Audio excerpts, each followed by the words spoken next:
네, 사랑하는 우리 천안궁 천안교회 식구 여러분, 새해 복 많이 받으세요.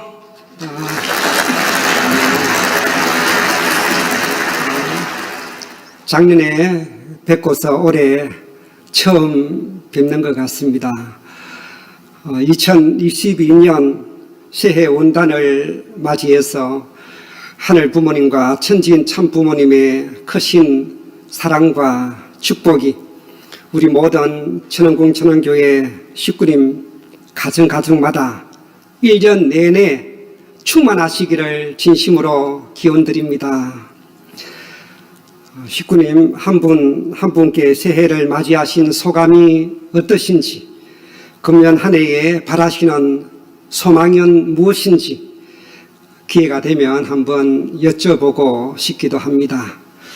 저는 이 시간 새해 소감을 대신해서 새해의 소망을 잘 담은 시 한 편을 소개하고자 합니다. 윤보영 시인이 지은 새해에는 이라고 하는 시입니다. 제가 낭송하도록 하겠습니다. 새해에는, 윤보영. 새해에는 모든 소망이 이루어지고 만나는 사람마다 따뜻한 미소를 끝내며 지냈으면 좋겠습니다. 도움을 받는 것보다 주는 것이 더 행복하다는 것을 깨닫게 하고 그 행복을 나누는 마음이 생겼으면 좋겠습니다. 내 주위에서 기쁜 소식을 더 많이 듣고 그 소식에 내 기쁨이 묻어갈 수 있었으면 좋겠습니다. 보고 싶은 사람을 가까이서 볼 수 있고 미소 짓는 모습을 꺼내볼 수 있고 아름다운 기억 하나 가졌으면 좋겠습니다. 꽃이 주는 향기보다 꽃이 가진 생각을 먼저 읽을 수 있는 지혜를 얻고 최선을 다하는 열정이 생겼으면 좋겠습니다. 내 안에도 내 밖에도 1년 내내 아름다운 사람들이 모여들게 내 삶에 향기가 났으면 좋겠습니다. 아주 2주 전 제가 기도하는 사람이라는 설교를 한 후에 많은 식구님으로부터 전화나 카톡으로 기도에 대해서 다시금 생각하게 되었고 많은 자극이 되었다는 감사 인사를 받았습니다. 또 제2탄이 기대된다고까지 해주셨습니다. 사실 오늘은 신년 첫 예배이기 때문에 새해와 관련된 주제를 가지고 설교를 준비할까라는 생각도 해보았지만 지난번 설교와 연속성을 갖는 것이 더 좋을 것 같아서 기도에 대한 제2탄으로 하나님이 귀 기울이시는 기도라는 제목으로 설교를 준비했습니다. 사실 두 가지 제목을 놓고 고민을 했는데요. 또 한 가지는 올바른 기도 방법이란 입니다. 이 제목은 부제로 기억하시면 좋겠습니다. 먼저 말씀 훈독하겠습니다. 참 부모님 말씀 선집 144권 269쪽에 나오는 말씀입니다. 기도를 함부로 하면 안 됩니다. 하나님이 필요한 기도를 해야 돼요. 하나님 귀에 속 들어갈 수 있도록 기도를 해야 됩니다. 아주 한 부분 더 훈독하겠습니다. 말씀 선집 20권 50쪽에 나오는 말씀입니다. 기도를 할 때는 먼저 하나님을 설득시켜야 합니다. 그래서 하나님께서 그 기도에 귀를 기울이게 해야 됩니다. 그러기 위해서는 하나님께서 귀를 기울이실 수 있는 재료를 가져야 됩니다. 아주 사실 오늘 우리가 이 신앙길을 열심히 달려가고 있음에도 불구하고 신앙생활에서 빼놓을 수 없는 가장 중요한 이 기도에 대해서는 오히려 제대로 잘 모르고 있지 않나 하는 생각이 들기도 합니다. 몇십 년을 기도해 왔지만 아직도 하나님이 잘 들어주시는 기도가 무엇인지, 하나님이 어떤 기도에 귀를 기울이시는지, 올바른 기도 방법이 과연 무엇인지 제대로 모르고 그저 내 식대로 기도해오지 않았나 여겨졌기 때문입니다. 그러다 보니 기도가 때로는 중구난방으로 이리 갔다 저리 갔다 하기도 하고 중언부언하면서 같은 말만 반복하기도 하고 때로는 무슨 말을 해야 할지 몰라서 쩔쩔매기도 합니다. 기도를 제대로 하려면 기도의 최고 전문가를 찾아가서 배워야 하지 않겠습니까?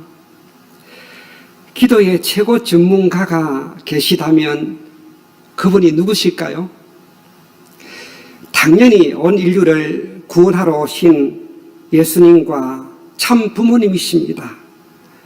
구약 성서를 보면 아브라함, 모세, 다윗, 솔로몬, 다니엘, 욥 등 수많은 선지자들과 예언가들이 어떤 방식으로 하나님께 기도했고 또 응답받았는지 생생하게 잘 나타나 있습니다. 신약 성서는 당연 예수님의 기도와 가르침이 어뜸이긴 하지만 사도 바울 역시 하나님께서 귀 기울이지 않을 수 없도록 정말 간절한 기도를 드렸고 수많은 바울 서신을 통해 초대교회 교인들에게 기도하는 방법을 가르쳐 주고 있습니다. 이처럼 성경에 나타난 중심 인물들은 한결같이 기도를 성취시켜 주시는 하나님의 능력을 확신하고 있음을 보게 됩니다. 참 부모님께서 우리에게 가르쳐 주신 기도에 대한 말씀은 그야말로 무궁무진합니다. 뿐만 아니라 우리에게는 참 부모님께서 직접 기도하신 기도문, 아버지의 기도까지 있지 않습니까?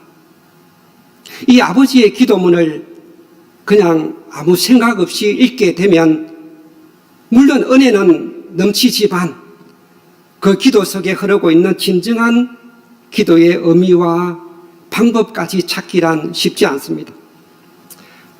외람되지만 오늘 제 설교를 듣고 난 후에 집에 가셔서 아버지의 기도를 펼쳐보신다면 아마 예전과는 다른 더 깊은 울림과 감동을 느끼시게 될지도 모릅니다. 대부분의 축복 가정들은 어떻게 기도해야 할지에 대해서 참 부모님의 말씀을 통해서 이미 잘 알고 계실 겁니다.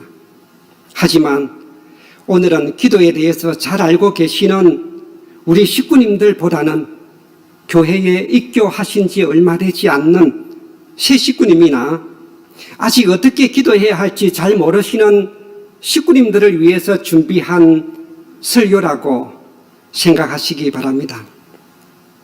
그럼 지금부터 참 부모님께서 가르쳐 주신 하나님께서 귀 기울이시는 그런 올바른 기도 방법에 대해서 아직 비록 완전하지는 않지만 짧은 기간 제가 준비한 그런 내용을 말씀드리도록 하겠습니다. 첫째, 하나님을 위로해 드리는 기도를 해야 합니다. 둘째, 내 개인의 사정보다는 보다 더 큰 목적을 위한 기도를 해야 합니다. 말씀선지 178권 207쪽에 나오는 내용입니다. 나라보다도 세계를 위해서 더 기도해야 합니다. 세계보다도 하늘 땅을 위해서 더 기도해야 됩니다. 하늘 땅보다도 하나님을 위해 더 기도해야 돼요. 하나님의 슬픔, 고통, 순환받는 그 역사적인 비운을 내가 해방시켜야 합니다. 내가 당하는 건 아무것도 아니라고 생각해야 됩니다. 아주. 이어 말씀선지 161권 142쪽에 나오는 내용입니다. 하나님, 나를 희생시켜서 세계에 빚을 지우게 하시옵소서. 이 기도는 하나님의 귀에 솔깃해요. 나를 희생시켜서 천주 앞에 생명의 빚을 지게 하시옵소서. 그런 담력을 나에게 주시고 그런 용기를 주시옵소서 하면 틀림없이 준다고요. 아주. 참 부모님께서는 이처럼 일생 동안 기도하신 그대로의 삶을 실천해 오셨음을 우리는 분명히 보고 있지 않습니까? 세 번째는 솔직하게 죄를 고백하고 회개하는 기도를 해야 합니다. 거기에는 조상들이 지은 죄도 물론 포함됩니다. 하나님 앞에 다 털어놓으면 용서해 주신다고 하셨습니다. 그것을 품고 있으면 영계에서 걸린다고 하셨고 해방되어서 영계에 가야 된다고 말씀하셨습니다.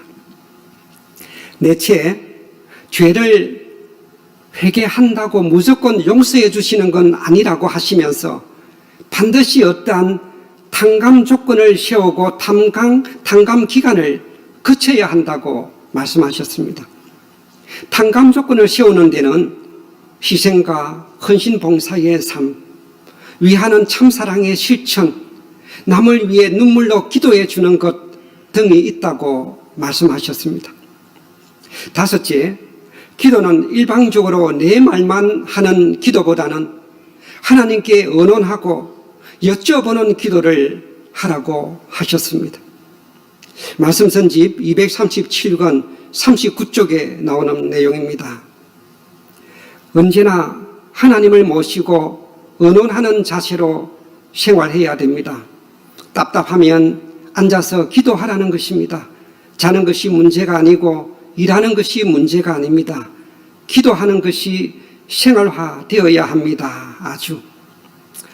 여섯째, 기도의 자세와 시간과 장소에 대해서도 많이 말씀하셨습니다. 말씀전지 104권 111쪽에 나오는 내용입니다. 기도할 때 자세를 어떻게 하는 게 좋으냐? 될 수 있는 대로 꿇어 앉아 기도하는 것이 제일 좋다는 것입니다. 이 몸을 구속해야 돼요. 몸의 고통과 불편을 극복할 이상의 심각한 것이 있어야 된다 이거예요. 아주. 가능한 무릎을 꿇고 기도하라고 하셨습니다. 그리고 장소와 시간에 대해서도 많은 말씀을 주시는데요. 천성경 1175쪽에 이렇게 말씀하셨습니다. 어렵고 고통스럽거든 조용한 밀실에 들어가서 기도하는 것입니다. 그래도 답이 안 나오면 더 깊이, 더 심각하게 기도하는 것입니다.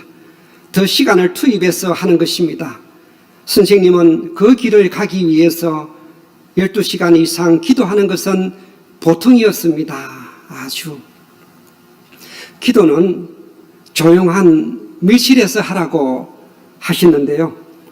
우리는 복되게도 밀실보다도 더 조용하고 은은한 천시문이 가까이에 있어서 얼마나 감사한지 모릅니다.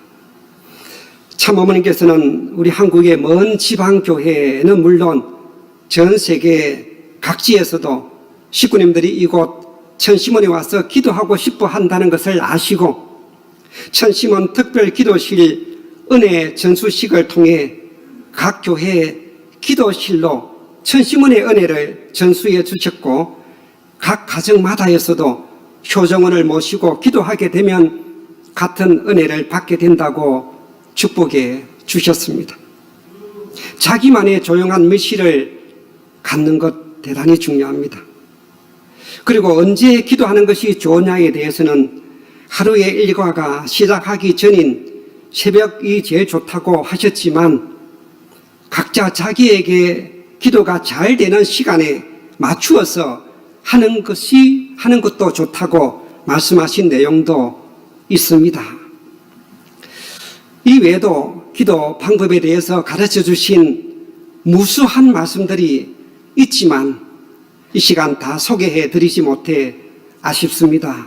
식구님 스스로 기도에 대해서 말씀하신 그런 참 부모님의 말씀을 가능한 많이 찾아서 또 훈독하셔서 하나님께서 귀 기울이시도록 하나님의 구미가 당기시도록 기도하는 방법을 연구해 보시기 바랍니다. 지금까지 이 기도의 방법에 대한 내용을 6가지로 구분해서 설명해 드렸는데요. 여기서 아주 중요한 한 가지를 아직 말씀드리지 않았습니다. 성서 속에 나오는 중심 인물들의 기도에서부터 예수님과 참 부모님의 기도 속에는 공통적으로 아주 중요한 기도가 꼭 들어 있습니다. 그게 무엇일까요? 바로 하나님께 영광 드리는 기도입니다. 우리 인간이 하나님께 들어야 할 가장 중요한 말이 있다면 바로 하나님의 크고 놀라우신 창조의 능력과 그 위대하심을 높이 찬미하고 영광 드리는 것이어야 합니다. 이 하늘 땅, 이 광대무변한 우주, 온 자연 만물, 인간을 중심 삼은 지상과 천상 세계에 이르기까지 한치의 오차 없이 완벽하게 운행되고 있는 이 놀랍고도 오묘한 조화와 질서와 법칙을 주관하시는 하나님의 창조의 능력이야말로 그 어떤 언어로도 다 표현할 수가 없는 최고의 경이롭고 위대한 전지전능하심이 아닐 수 없습니다. 마땅히 존귀와 찬양과 영광을 받으셔야만 하는 것입니다. 여기서 참 아버님의 기도 한편, 일부분이지만 한 편을 소개하겠습니다. 천성경 1525쪽에 나오는 기도문입니다. 오늘은 아버지 앞에 만민이 마음을 모아 경배하고 아버지의 무한하신 사랑과 존귀와 영광을 찬양해야 할 날인 것을 알고 있습니다. 아버지께서 천지 창조의 이상을 중심 삼고 이루려고 하셨던 소원의 한때가 아직까지 이 땅 위에 나타나지 못한 것을 알고 있습니다. 인간 시조가 아버지를 모시지 못하여 아버지의 뜻 가운데 안기지 못한 것이 한스럽고 분하고 원통한 것임을 저희가 깨달아야 되겠습니다. 역사와 가정을 두고 자녀를 찾아오기에 그렇게도 수고하신 아버님, 상심이 크신 아버지이신 것을 저희가 마음과 몸으로 체휼하지 않으면 안 되겠습니다. 아주 만일 어떻게 기도해야 할지 모르겠다면 예수님께서 제자들에게 가르쳐 주셨던 주기도문처럼 참 부모님께서 우리들에게 가르쳐 주신 이러한 귀한 기도문을 그대로 따라해도 좋지 않을까 생각되어집니다. 사랑하는 식구님, 기도 중에는 이러한 기도 외에도 또 중보 기도와 합심 기도가 있습니다. 중보 기도란 예수님께서 우리를 하나님 앞으로 이끌어가기 위한 중보자로 오셨다고 한 것에서 유래된 말인데요. 예수님만의 고유 권한이기도 하지만 우리가 다른 사람을 위해서 대신 하나님께 기도 정성을 드려주는 것을 말합니다. 내 죄도 벗어야 하지만 남의 어려움과 고통과 아픔을 놓고 대신 하나님께 간절히 기도하게 되면 나를 도와달라는 기도보다 훨씬 더 하늘 앞에 올라간다고 합니다. 참 부모님께서도 초창기에 식구 한 사람 한 사람의 이름을 부르시면서 몇 시간을 그렇게 기도드렸다고 하셨습니다. 합심 기도는 한 가지의 목적을 놓고 여러 명이 집중해서 기도하는 것을 말합니다. 참 부모님께서도 서너 명이 합심해서 기도하면 놀라운 기적이 일어난다고 말씀하셨습니다. 말씀 전집 51권 108쪽에 나오는 내용을 보겠습니다. 일생 동안 자기를 위해서 기도 한마디 안 하고 눈물 한 방울 안 흘리더라도 남을 위해서 일생 동안 기도하고 남을 위해서 일생 동안 눈물 흘리고 가는 사람은 천국 중에서도 제일 상층 천국에 가는 것입니다. 아주 이러한 합심 기도와 중보 기도의 위력에 대한 생생한 간증 하나를 소개하겠습니다. 1년 전쯤의 이야기입니다. 육천 가정 어느 근사님께서 갑자기 허리에 심하게 통증이 와서 정형외과 이곳저곳을 다녀도 별다른 효과가 없길래 큰 병원에 가서 정밀 검사를 했더니 암세포가 척추에 전이 되었다고 하면서 빨리 수술하지 않으면 온몸이 마비가 되어 식물인간이 될 수도 있다고 했답니다. 그래서 7시간에 걸쳐서 수술을 마쳤는데 며칠 후에 의사가 1차 수술에서 완전히 암이 제거되지 못했다면서 2차 수술, 재수술을 해야 된다고 했답니다. 1차 수술에서 피를 너무 많이 흘렸다고 들었는데 2차 수술하다가 잘못하면 죽을 수도 있겠구나 하는 다급한 마음이 들어서 소속교회 목사님을 비롯해서 육천가정 회장님과 주위의 알만한 분들에게 전화를 걸어서 간절하게 기도해 달라고 요청했답니다. 그런데 수술 직전 전신 마취를 하는 순간 그 근사님의 코에서 힘없는 영인체가 쑥 빠져나가더니 깜깜한 곳을 헤매다가 네모난 창문으로 빛이 보여서 그 문으로 빠져나가려고 하는 순간 갑자기 뒤에서 누군가 그 근사님의 이름을 아무개라고 부르더랍니다. 그래서 돌아보니까 저 아래에서 육천가정 회장이 징을 치면서 육천가정 다 모여라고 소리를 치니까 육천가정들이 꽹과리를 치면서 가득 몰려오더랍니다.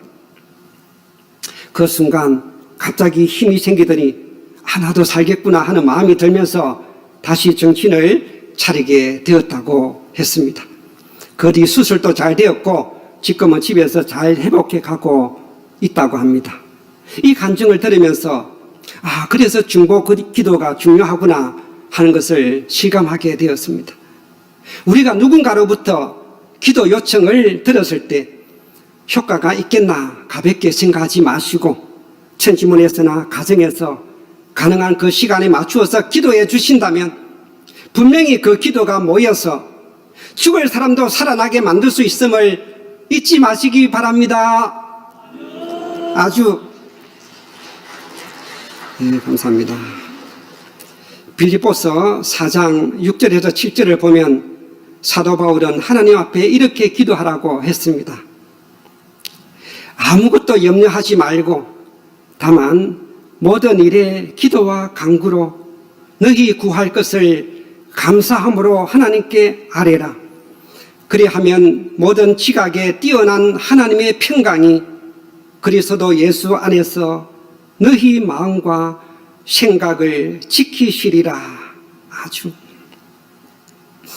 기도할 때는 아무것도 염려하지 말라고 하셨습니다. 만일 내 기도를 안 들어주시면 어떡하지?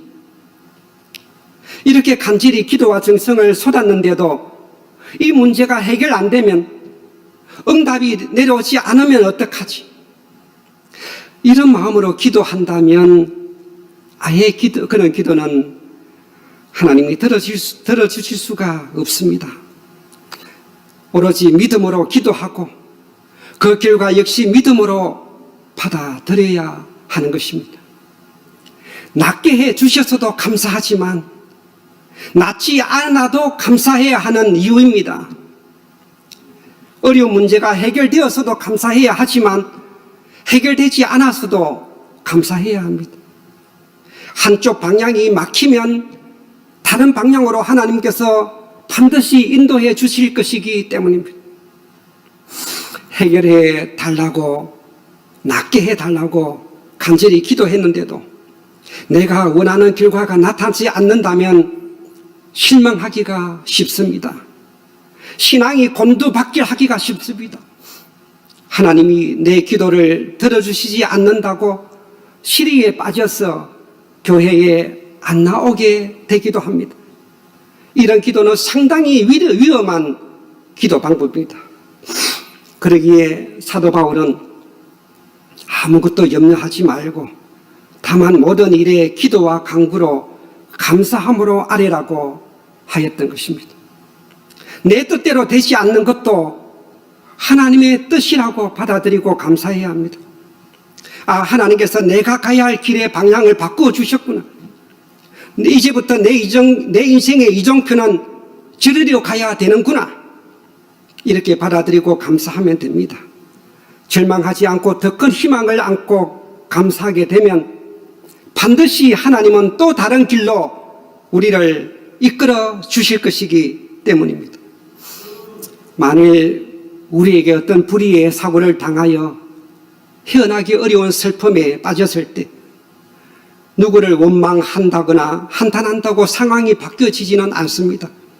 단지 기도를 통해 하나님께 의지하고 하나님을 붙드는 순간 하나님의 무한한 사랑을 느끼게 되면서 위로와 함께 더 이겨나갈 힘과 용기를 얻게 되고 내 마음의 평화가 찾아오게 되는 것입니다.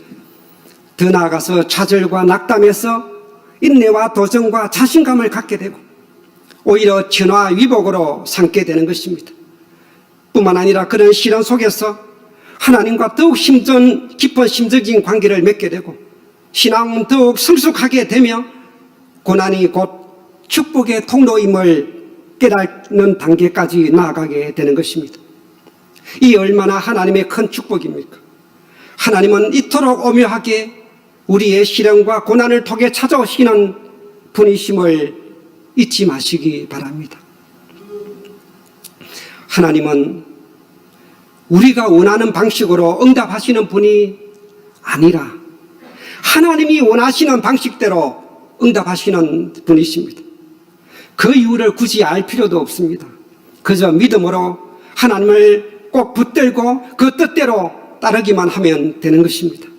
이제껏 하나님께서 나의 기도에 대해서 응답하지 않으신 적은 한 번도 없으십니다. 단지 응답해 주시는 것을 내가 눈치채지 못하였거나 하나님의 뜻을 헤아리지 못했을 뿐입니다. 사랑하는 식구님, 최근에 이 기도에 대한 설교를 준비하면서 원로 선배님들의 자서전을 여러 권 읽어보았습니다. 그 가운데 인상 깊은, 다 읽어보지는 못했습니다만 읽어본 것 중에 인상 깊은 2권을 소개하고자 합니다. 사실 어느 선배님의 자서전을 읽어봐도 하나님의 인도하심과 연계의 협조, 그리고 기도 정성의 효과에 대한 생생한 감정들이 많이 들어있음을 보게 됩니다.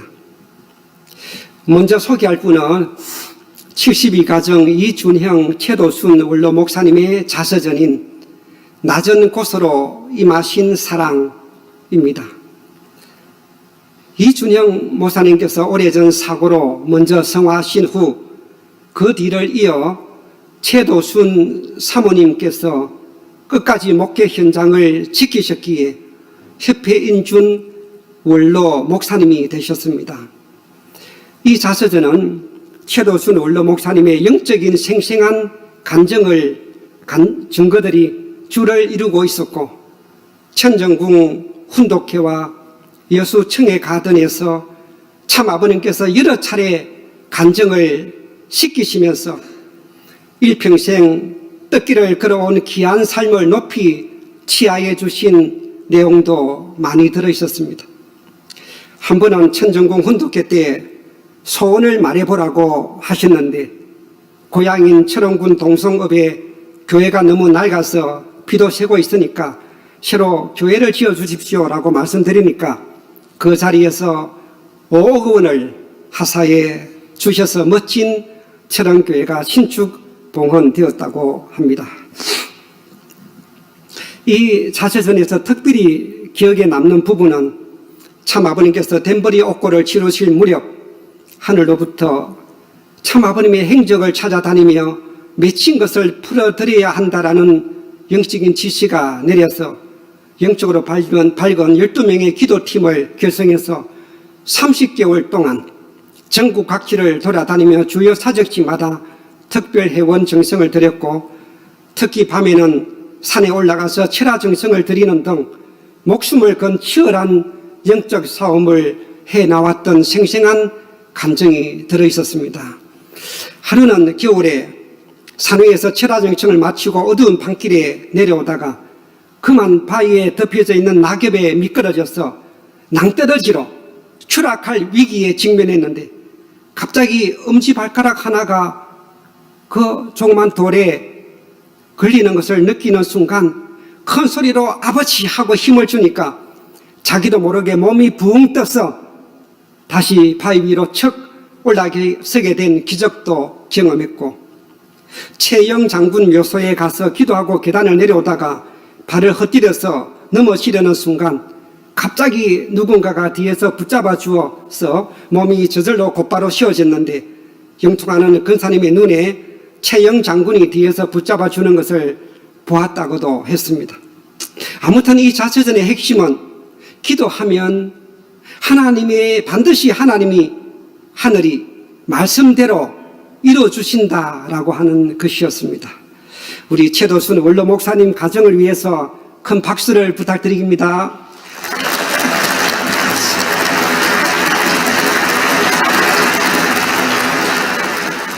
또 한 분의 자제전을 소개합니다. 72가정 박규남 전 일화축구단 단장님의 하늘이 이루셨습니다 라는 자제전입니다. 1988년 일화 천마 축구단 창단 이후 25년 동안 축구단을 이끌며 K리그 7회 우승, 아시안 클럽과 슈퍼컵까지 우승하며 하늘뜻 승리의 발전에 크게 기여하셨습니다. 지금은 참어머님의 특별 지시로 천심원 특별 기도팀으로 매일 밤 철야 정성을 모으고 계십니다. 이 자체전에서 가장 인상 깊은 부분은 25년간 매일 밤 12시에 사모님과 함께 기도 정성을 모은 것은 말할 것도 없고, 축구 경기가 있는 날이면 어김없이 새벽 4시에 경기장을 찾아 트랙을 7바퀴 돌면서 동산의 노래를 7번 불렀고, 감독과 코치, 출전 명단, 선수들의 이름을 한 사람 한 사람 각각 12번씩 불렀으며 양쪽 골문을 성령으로 성별하고 하프라인에서 기도하면서 정성을 드렸다고 했습니다. 이것이 알려지면서 어떤 상대팀 단장은 새벽에 소금 자루를 가져와서 박규남 단장님이 성령을 뿌린 골 위에다가 잔뜩 뿌리기도 했다는 에피소드도 있었다고 합니다. 이라 축구단의 기적같은 승리는 우연히 또는 그저 감독과 선수들의 실력만으로 주어진 것이 아님을 알게 되었습니다. 그동안 참으로 헌신적인 정성과 수고로 참 부모님의 위상을 드러내 주신 우리 박규남 단장님 가정을 위해서도 큰 박수 부탁드립니다.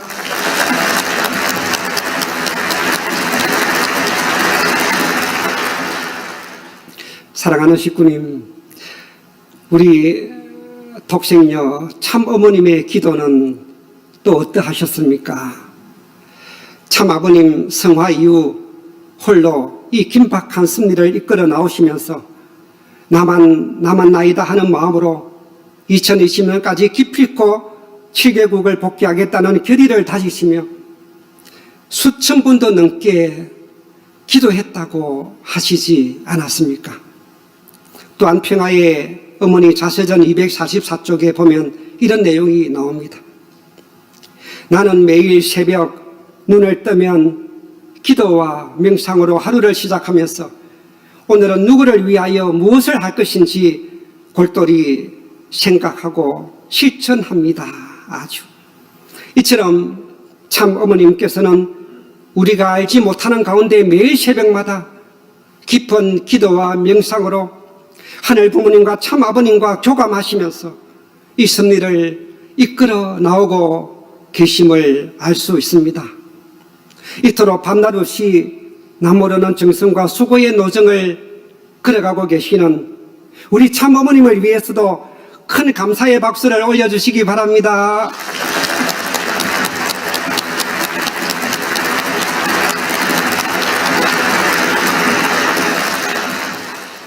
이제 오늘 설교를 마무리하겠습니다.